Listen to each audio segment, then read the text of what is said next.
मैं आपका हार्दिक स्वागत करता हूं।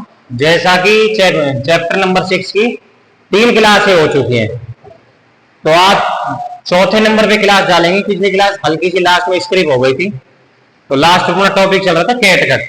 तो कैटगट की कुछ पॉइंट रह गए छोटे से, वो पॉइंट लिख लो पहले। तो फर्स्ट नंबर पे क्या था अपना कैटगट के बारे में।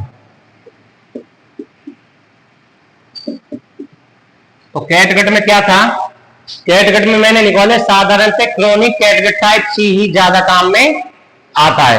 अब एक लाइन और लिख लो, क्योंकि बुक में तो क्या है, ये बड़ी टेबल है। अब इसको तुम अपने काम में आएगी नहीं, इसमें सिर्फ एक मेन पॉइंट लिख लो, ठीक है। पिछले क्लास में लिखवा दिया कैटगट के बारे में सारा, ये तो एक पॉइंट छूट गया, तो वो लिखो पहले, ठीक है। लिखो 3/0 यानी कि ऐसे लिख लेना, 3 नंबर बोलेंगे इसको। सबसे पतला सबसे पतला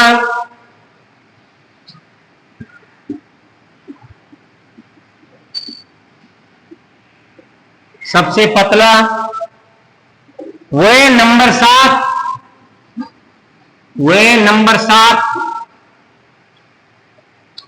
सबसे मोटा कैटगट होता है।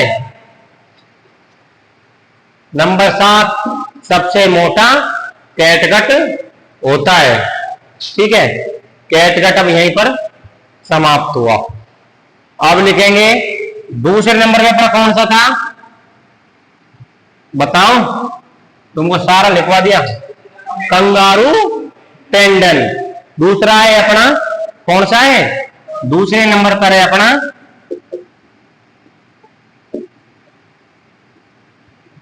Kangaroo tendon. लिखो कंगारू टेंडन।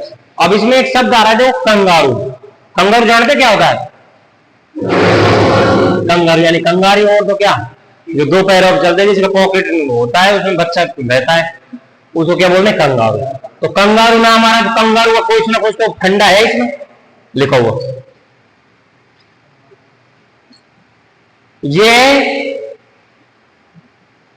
छोटे कंगारुओं की यह छोटे कंगारुओं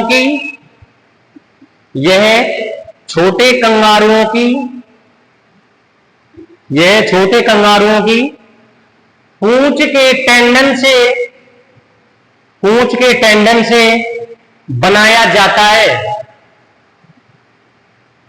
पूंछ के टेंडन से बनाया जाता है। किसके, छोटे कंगारुओं की जो पूंछ होती है उसके टेंडन से बनाया जाता है। अगला लिखो उदाहरण लिख लो इसमें डायरेक्ट। अब उदाहरण से पढ़ोगे तो अच्छी तरह समझ आएगा। उदाहरण में लिखो ये धागा हर्नियल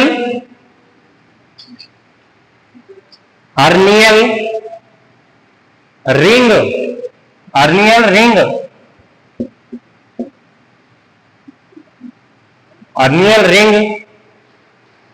रिंग पे बड़ी की मात्रा लगा दो। हर्नियल रिंग वह जोड़ के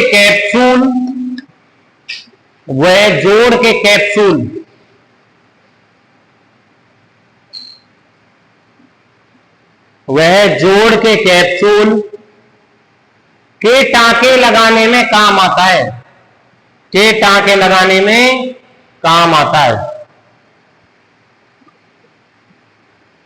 लिख लिया, हर्नियल रिंग जोड़ के कैप्सूल में टांके लगाने के काम आता है, ठीक है। अब के नाम क्या है, कंगारू टेंडन, यानी छोटे कंगारुओं की पूंछ में टेंडन से क्या होता है, ये हमें सूचर पदार्थ मतलब प्राप्त होता है। किससे, कंगारू की टेंडन से। पहला क्या था, कैटगट किससे प्राप्त हो रहा था, कैटगट हो रहा था भेड़ की छोटी आंत से, ठीक है। और बड़े जानवर की भी शायद छोटी आंत ही है। और एक था बिल्ली की आंत से। वो तो क्या था, आंत से प्राप्त हो रहा है। ये किससे हो रहा है, कंगारू की टेंडन से। इसमें कोई याद चलेंगे, इसमें याद क्या करेंगे, सिर्फ याद करेंगे हर्निया रिंग और जॉइंट के कैप्सूल तक काम में लिया जाता है। जैसे क्या हो गया, तुम खेल रहे हो, मजा ले रहे हो, यहाँ ध्यान होना चाहिए, नीचे क्या कर रहा है, तो ऊपर रख के देख। हाँ, अगला डालो फेसिया लेटा। एक एक लाइन लिखेंगे इनके बारे में, हालांकि स्पेशल कोई धागे के बारे में नहीं पूछा जाएगा। फेसिया लेटा, ये सारे किसके प्रकार हैं, ये कौन से धागे के प्रकार हैं सारे, बता। अवशोषित, बहुत अच्छा भाई, कंवर चंद ने बहुत अच्छा जवाब दिया है कंवर चंद।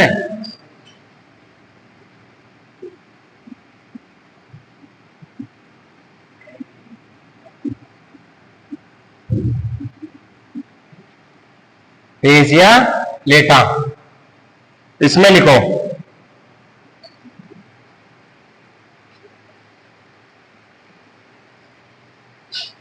इसका उपयोग पशु चिकित्सालय में बहुत कम किया जाता है। वैसे लिखवाना नहीं चाहता लेकिन फिर भी लिख लो, इसका उपयोग पशु चिकित्सालय में बहुत कम किया जाता है। इसमें कोई एग्जाम्पल भी नहीं दिया बुक में।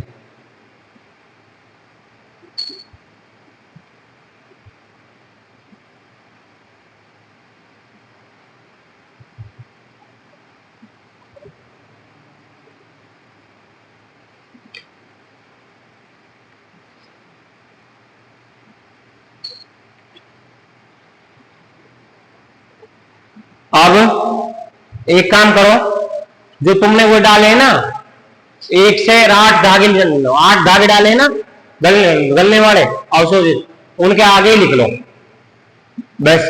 3 धागे के बारे में लिख दिया, वो देखो हाँ लिखे तुमने वो, उसमें यहाँ पीछे उस नोट्स में लिखो जो अपना कार झिल्ली है ना, मेम्ब्रेन 4थे नंबर का, इसमें लिखो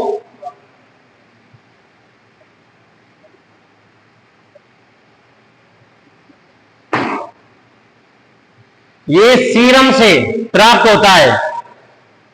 ये किससे प्राप्त होता है, सीकम, सॉरी सीकम, सीरम से नहीं सीकम।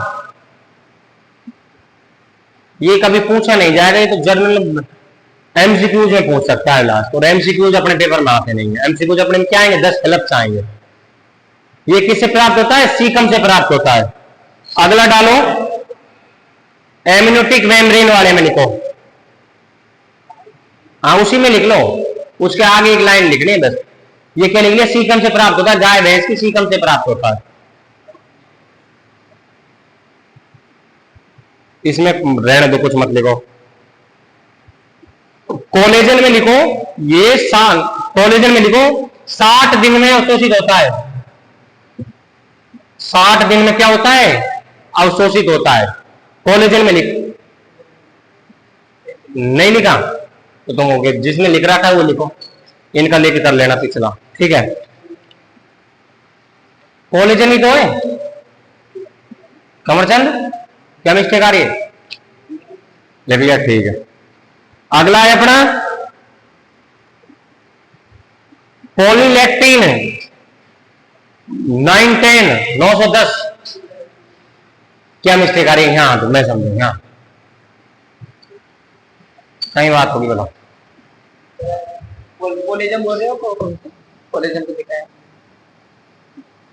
कोलेजन लिखा है ना, क्यों नहीं लिखा है,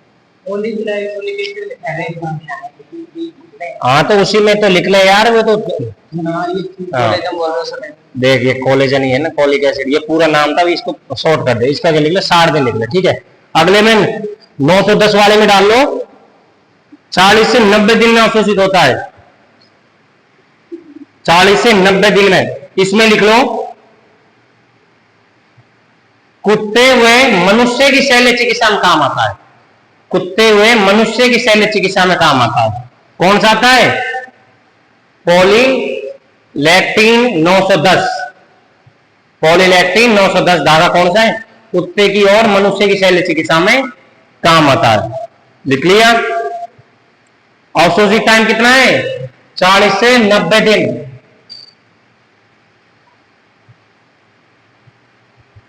अगला देखो लास्ट का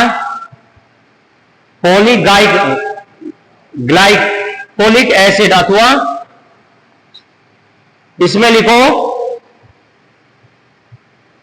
100 से 120 दिन में अवशोषित होता है। 100 से 120 दिन में अवशोषित होता है और ये धागा महंगा होता है।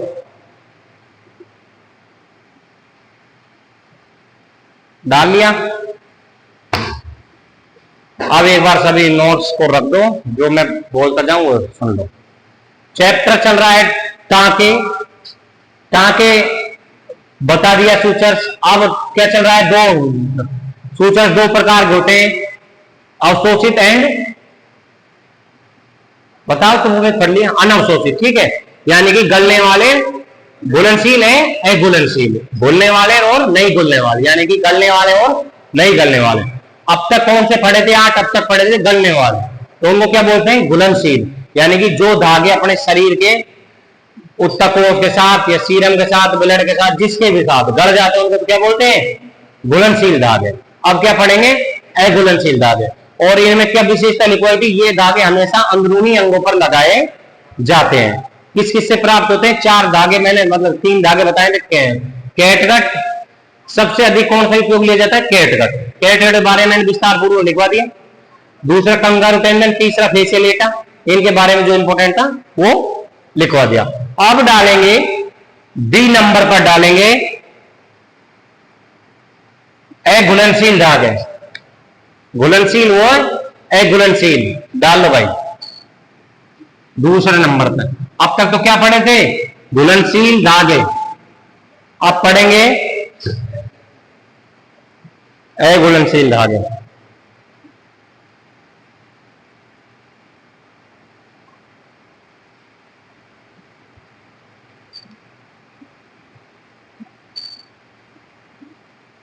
वो जो 2 लिखवाए मैंने तुमको, तो आप पढ़ेंगे अघुलनशील।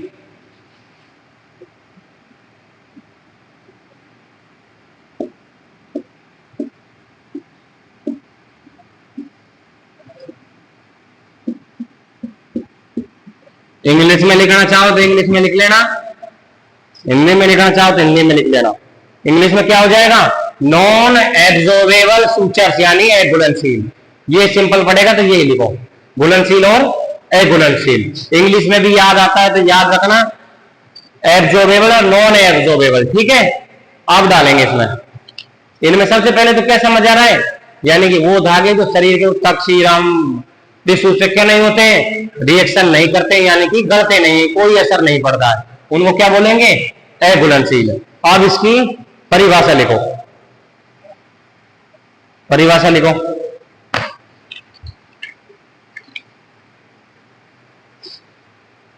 ये धागे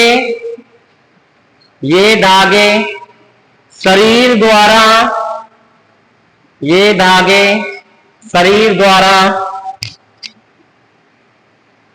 अवशोषित नहीं होते हैं। ये धागे शरीर द्वारा अवशोषित नहीं होते हैं।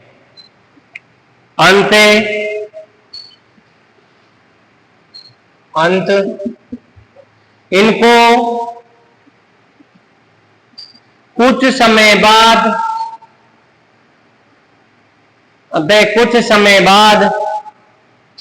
घाव भरने के उपरांत काटकर हटाना पड़ता है। काटकर हटाना पड़ता है।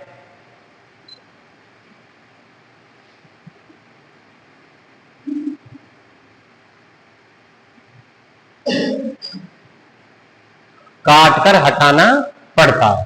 ठीक है, क्या है? क्या परिभाषा लिखो? ये धागे शरीर द्वारा अवशोषित नहीं होते हैं। इनको घाव बनने के अतिरिक्त क्या होता है? इनको घाव बनने के बाद में हाथ से हटाना पड़ता है। यानी कि ये शरीर के साथ क्या नहीं होते हैं? गढ़ते नहीं है। ये घाव भरने पर अपन को स्वयं को हटाना पड़ता है। याद रह जाएगा? खड़ा हो, क्या याद रह जाएगा?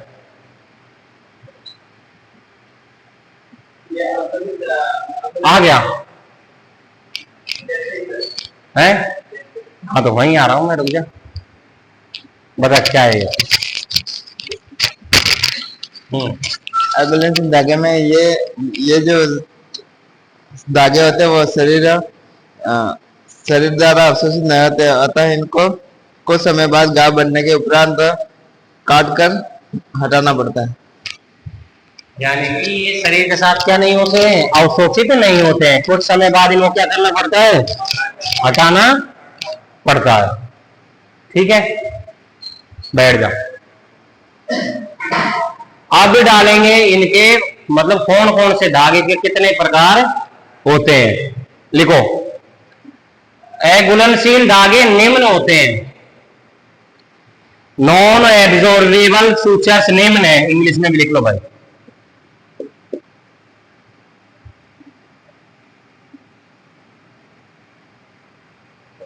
Sorry, non absorbable.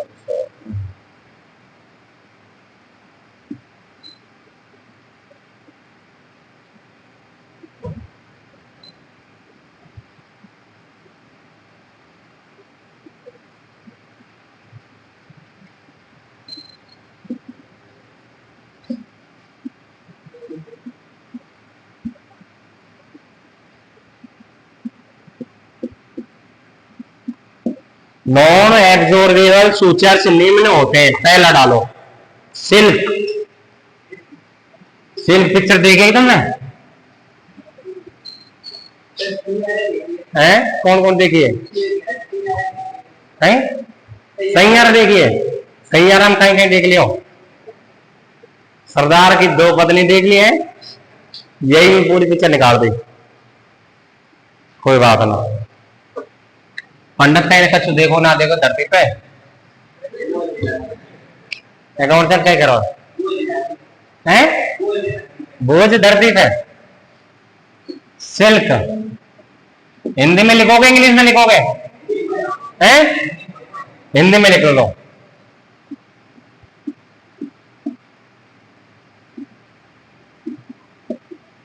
सिल्क धागा।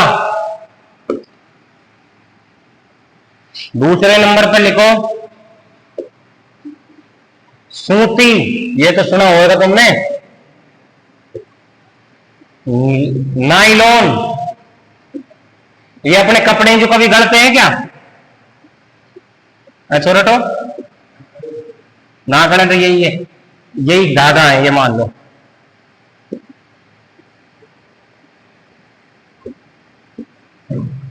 नाइलॉन। घोड़े के बाल भी नहीं गलते हैं भाई।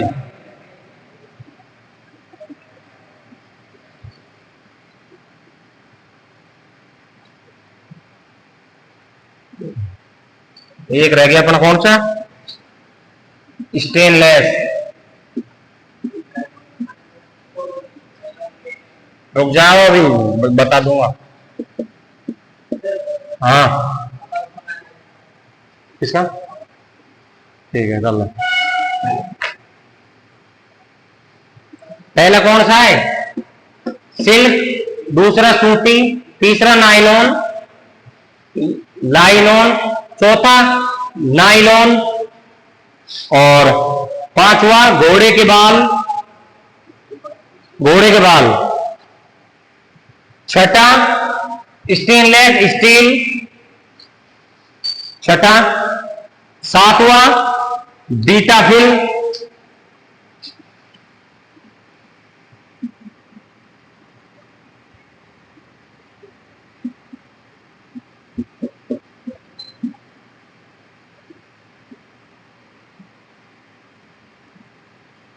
बीटाफिल। आठवां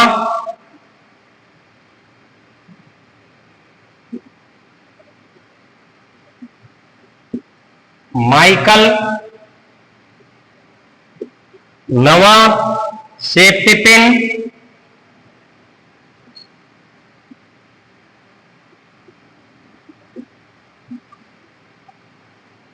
10वां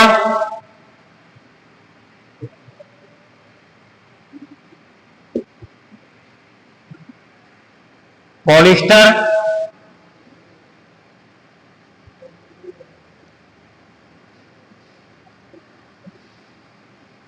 पॉलिस्टर हो गया। दो और बच रहे भाई, ये लिख लो पहले। पहला सूती, दूसरा नाइलॉन, चौथा नाइलॉन, पांचवा घोड़े के बाल, छठा स्टेनलेस स्टील, सातवां बीटा पिन, आठवां माइकल, नौवां सेफ्टी पिन, 10वां पॉलिस्टर। टोटल कितने हैं? 1 2 3 4 12 धागे हैं, ठीक है।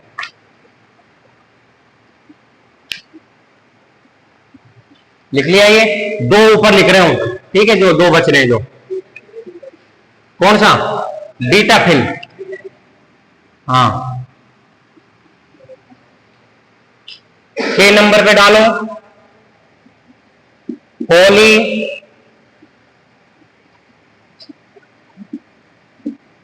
इथाइलिन, और एल नंबर पे डालो पॉली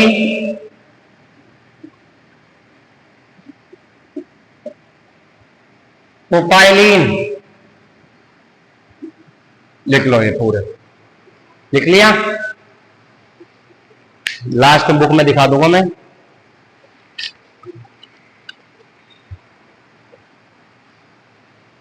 कैसा हंसी आ रही कमरचंद?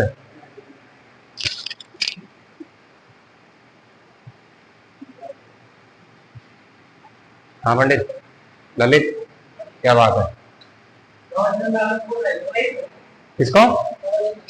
अच्छा, क्या कह रही है कमरचंद?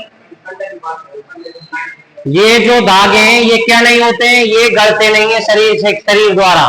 कौन कौन से? सिल्क, सूती, लाइनॉन, नाइलॉन, घोड़े के बाल, stainless steel, beta pin, Michael, safety pin, polyester और पॉली इथाइलिन, पॉलीप्रोपाइलिन, ठीक है। ये धागे क्या नहीं होते हैं, शरीर के साथ गलते नहीं है। अब हम इनके बारे में अगली क्लास में पढ़ेंगे, ठीक है। ऐसे ही क्लास देख रहे, धन्यवाद। अब जिसका कहीं पर भी पीछे छूट गया तो वो पीछे से देख लेना क्लास में, और किसी को कोई टॉपिक नहीं समझ आया तो बताओ।